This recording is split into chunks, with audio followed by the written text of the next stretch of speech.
Tell us a little bit about your musical route to Los Angeles. I was always in bands, and I had a garage band. I had several garage bands, and I got a call. I always got calls from bands that were older than I was because I was, not bragging or anything, but I was always far ahead of the people that were my age. Even though I loved playing with guys, I mean, I still have friends from those days. I got called eventually when I was 15 by a band called The Loved Ones that were based in Dayton, and they were replacing a keyboard player. And so I went over there and auditioned, and they said, yeah, we want you in the band. So I didn't know that the plan was that they were going to go to California and try to get a record deal, because I was a freshman in high school. So we did some gigs, and it was great. It was, all of a sudden I was well again. I could walk, I could play sports. And here I was at 15 on the verge of a life-changing event, which is moving to California. So you made the move with the band with a chaperone and a trailer. Yep, the band, we're a six-piece band. One of the people flew out, later the drummer flew out. But we had two keyboard players. I played wheelchair electric piano. I didn't play guitar in the band. We had an organ player, and we had a guitar player, a bass player, a girl singer, and a drummer. And the brother and sister were the main singers, Patty and Danny. And they were really good. And they were, I think the guys in the band were 18 and 19 years old. And they were really good. But, I was able to keep up with them. I was singing harmony. I wasn't really writing stuff. Danny was the writer. And so we loaded into this car. We had a Lincoln Continental. I don't know how we outfit in the car. It was nuts. But we had also the mother and the brother came out later. And we drove cross country with the gear in a U-Haul trailer, which took a really long time, and ended up in Pico Rivera, which is kind of south of LA, in a Ramada Inn. And that's where we stayed for 3 weeks on, as we found out later, someone's credit card that wasn't affiliated with the band. So that's kind of how that was going. I guess it was a guy who said, I'll help you out a little bit, but he didn't know that he'd be flipping the bill for 3 weeks at the Pico Rivera Ramada Inn, but that's kind of where it started. How long was it before you were making any money from that? Oh, none. None of us were making any money. We had. I really don't know who was bankrolling it in the beginning, because someone had to. Because we eventually got a house, and I don't know why we got a house in Beverly Hills. We got a band house in Beverly Hills. And so we used to practice there all the time. And we started getting gigs. We had an agent who was booking us at colleges and in clubs in town. Now, is this 67, do I recall? This was 67, yeah, 67. And I mean, for me, it was great. I thought, this is incredible. Hearing this kid. Last year I was in freshman and I was playing in a garage, and now we're playing at these really cool gigs. And so we're in this house, and then it's funny, the rest of the family started moving in from Ohio. It was like, okay, the whole family was gravy training, the money that was being spent on the home, because they wanted to be in California, which was really meant for the band. And then a guy across the street, his name was Ted Showstack, was an insurance salesman. And he got really kind of into the band. He thought we were really great. And so he made the mistake of bankrolling us from that point on. And I'm sure he lost his shirt. It was really terrible, but that's kind of how it was. And then we got to the point where we auditioned for Atlantic. And we were a really good band. And Patty and Danny were great. They were just fantastic front people. And so we got this deal, and we were excited about signing with Atlantic. And here I was 15. I'm thinking, well, I got to go home probably pretty soon. Who were you dealing with at Atlantic? They had contacted a West Coast rep. It wasn't Ahmet at that time. But eventually Ahmet saw us, and he really liked us. So we were cutting some demos, and then we got the offer from Atlantic to sign with them. And we thought, well, okay, this is great. I'll figure out the school thing. I'll talk to my mom and figure out what's going on, because we got a deal. So we're getting ready to sign the deal, and the manager approached us and said, okay, we have kind of a new plan. We're going to make this a deal for Danny and Patty to be the ones signed to the contract to Atlantic, and you guys are going to be the sidemen. And our reaction was, whoa, what? You know, this was the band. This is a band effort. And they go, no, we're going to do it like this. So the 4 guys in the band decided that we were going to go try to talk to Ahmet Ertegun, who always came to the Beverly Hills Hotel. That's where he always stayed in L.A. So we called him up and went over there and had a talk with him and told him what was going on. And he said, well, forget it. The band's done. I'm not going to sign the band if that's what's going to happen. So that was the end of the band. The loved ones were gone. Danny and Patty never did anything. Patty ended up being on a soap, Young and the Restless, as a kind of a lounge singer. So the 4 of us, we called ourselves Cloud. And I suddenly became the lead singer guy on keyboard. So we didn't have a guitar player. We had 2 keyboards, bass, and a drummer. And so because we had a relationship with Ahmet, when he came to town, he would come see us. And we used to practice at the Musicians Union. They had little rehearsal halls there with B3 Hammond in there that we could use. And Ahmet would come and watch. Every time he'd come to LA, he'd come to see us. Did you know how big he was at the time? I was 15. I kind of knew he was kind of a big shot. You know, he'd show up. He always wore these loafers with no socks, you know, like white pants. I mean, he was just really a chic-looking Turkish guy. And, I mean, he looked really important and looked really rich, and he was. So, but he would always come, and I mean, he loved hanging out with bands. I mean, he loved that. And he would come there and say, yeah, you're not ready yet, and blah, blah, blah. But he kept giving us money to go and cut demos. And so that went on for about a year and a half. And I kind of saw the writing on the wall that, you know, so here I am. I'm kind of the main writer. I'm the singer. And this band's kind of not really going anywhere. So I thought that, you know, maybe I should just go on it alone. Because I really got into acoustic guitar. Started playing it a lot. And started writing songs on acoustic guitar. And started playing around. People thought, hey, this guy's really good. So at that time, I'm probably 16 and a half. And so that's kind of where my solo thing started. I told the band I was going to leave, and you know, and so I got an apartment with my girlfriend, and to pay the bills, I became a waiter at a vegetarian restaurant in LA called Help Unlimited. So I was a waiter 3-4 times a week and recorded music with this guy from Gold Star Studios. His name was Peter Candle. And recording demos, I played all the instruments, played the drums, I played the bass and the guitar, and did all the harmonies. And kept doing that. And I got to the point where that I was so into the music and I didn't want to have to work anymore. And my girlfriend said, well, why don't we go to Las Vegas?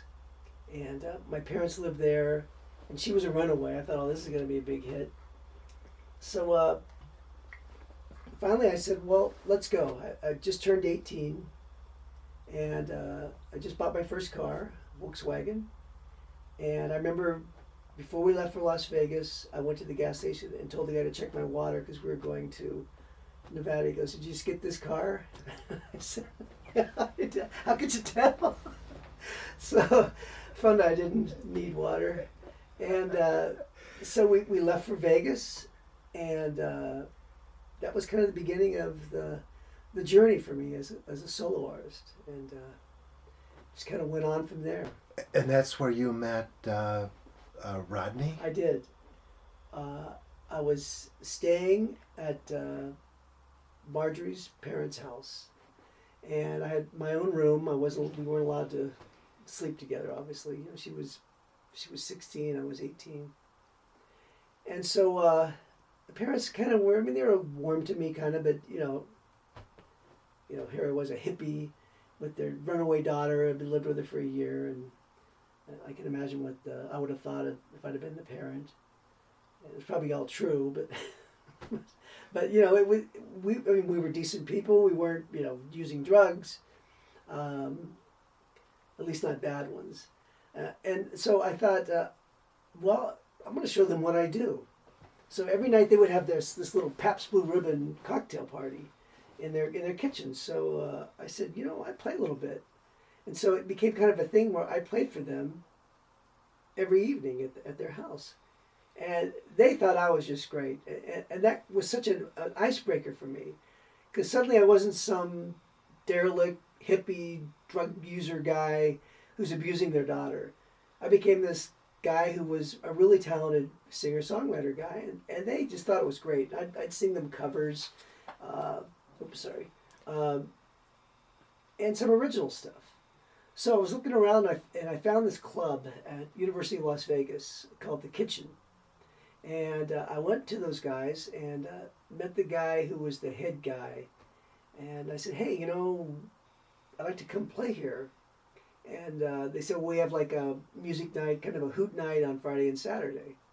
So I showed up and started playing at this thing. And I became kind of a big hit there. So they wanted to offer me a gig there where I could make a little bit of money, financed by the college, because it was a college coffee shop or coffee house. So I became a guy who would serve drinks on my break. It was like Coke's, coffee, tea. There was no alcohol there. And then I would do 3 or 4 sets a night and have other people come up and play songs. Then I'd sweep up at the end of the night and do that for Friday and Saturday. So that was kind of my gig. I was probably making $75 a weekend, which was, for me at that time, it was great. Because I didn't really have rent or anything. So that was going on for, it had to be about a month or so. And one night, this really freaky looking guy came up and said he wanted to jam with me. And I said, well, you can, but I don't really do a lot of freelance jamming stuff. I kind of got my songs, and I kind of like just doing it like that. And he was very persistent. So I played some covers, and our big song was Down by the River, which is that Neil Young song, which as a musician, it has this long vamp of E minor to A where you can jam on forever. So that became kind of our jam, and we became really popular. We were called John and Mark at the time. And we were a big hit there. We packed this place. And it must have been maybe in October that Mark and I used to practice every day. We'd go to Paradise Park and we'd practice all my songs. We'd go through one song at a time. And I mentioned to Mark, I said, I think we should go to LA because I think we got something that's pretty cool. We both were different kind of musicians. Mark came from a jazz background. His father was Red Rodney, who was a bebop jazz player who played with Charlie Parker. And I was kind of from a country background, but I didn't like country. I liked rock and roll because I saw the Beatles and it kind of changed my life. And so, and we sang really well together, which was, it was a cool thing. We had a nice blend, played guitars. We had different approaches to guitar, so it wasn't like two guys playing G chords and C chords. We were always being very innovative, and he would play in a different position on the guitar, and then we would work out all these really cool sounding chords where he would hit certain notes and I wouldn't. So we were always doing that. And it wasn't like an accident that it happened.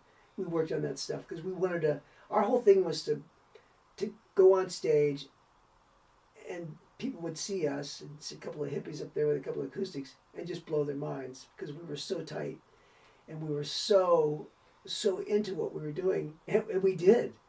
Every place we played, it was great. So we finally get in my VW. It was me, Mark, Marjorie, who was my girlfriend, and our roadie was Dan Bisker.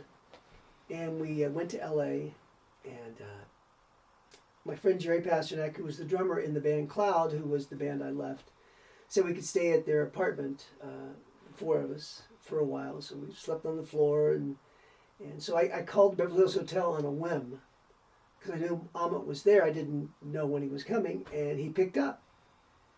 So I said, hey, this is John Batdorf, Cloud Band, and blah, blah, blah. I got this new thing. It's really great. He says, well, come on over. I would like to hear it. Come on over tomorrow.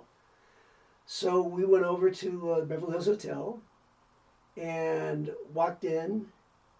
And it was a really big bungalow, and there was all kinds of different rooms, bedrooms, that meetings were taking place in. So it was like a doctor's office where you'd be in one meeting and they'd go to the next meeting, and in the main place they were signing the Rolling Stones at the time. So they had the Rolling Stones folks there that he was dealing with. And they put us back in a room with there was another guy in there. His name was Skip Taylor. There were two queen beds, just like at the hotel where you're sitting across. So he's on the other side, Mark and I on this side, and he goes, "So what do you guys do?" I said, "Well, we're here to play for Amit, and we're really good." He goes, "Well, why don't you play us something? Play me something." So we played this song that was really the wrong song to play. It was the stoner hippie song, and he goes, "You might want to hit him with something a little harder than that." So we said, "Okay, we'll do Oh My Surprise. We'll start this." So Amit walks in, and I don't even know why Skip was in that room. It was very odd. And then suddenly he was gone. I don't know what happened, but it was like he was like our angel there. That he said, "No, don't play that song." So Amit comes in, and we start playing. And as soon as we were about 30 seconds in, he jumps up off the bed across from us, says, "You guys are great. I want to sign you." This is like as soon as we started, and we kept playing. So it was like, so he says, "Come back tomorrow, and we'll have our lawyers here. We'll sign the contract." So he goes, "What do you guys need?" And he gave us $100. He goes, "Go get something to eat." Thinking we were going to a restaurant, and that was like 2 weeks worth of groceries for us. $100 is a lot of money for us. And I said, Mark and I played. We had Yamaha guitars, and I said to Amit, I go, "We really like to have a couple of Martins." He goes, "Well, what's wrong with those?" And I said, "Well, they're not Martins." He goes, "Okay, don't worry about it." So he called a music store, and we got to go pick out 2 Martins, and we signed the next day, and that was it. It was like, wow. So it happened so fast, and it wasn't until March that we flew down to Muscle Shoals, Alabama, and we thought Muscle Shoals there's a place in L.A., Muscle Shoals, which is on the beach near Malibu. We thought that's what he meant when he said, "I want to take you to Muscle Shoals," because we had no idea what it was and who the Swampers were, and this incredible, legendary place and players. So we flew down there, and we cut tracks for our first album. It was just, it was just as big as it was. It didn't seem big to us. It just seemed like this is what we were supposed to do.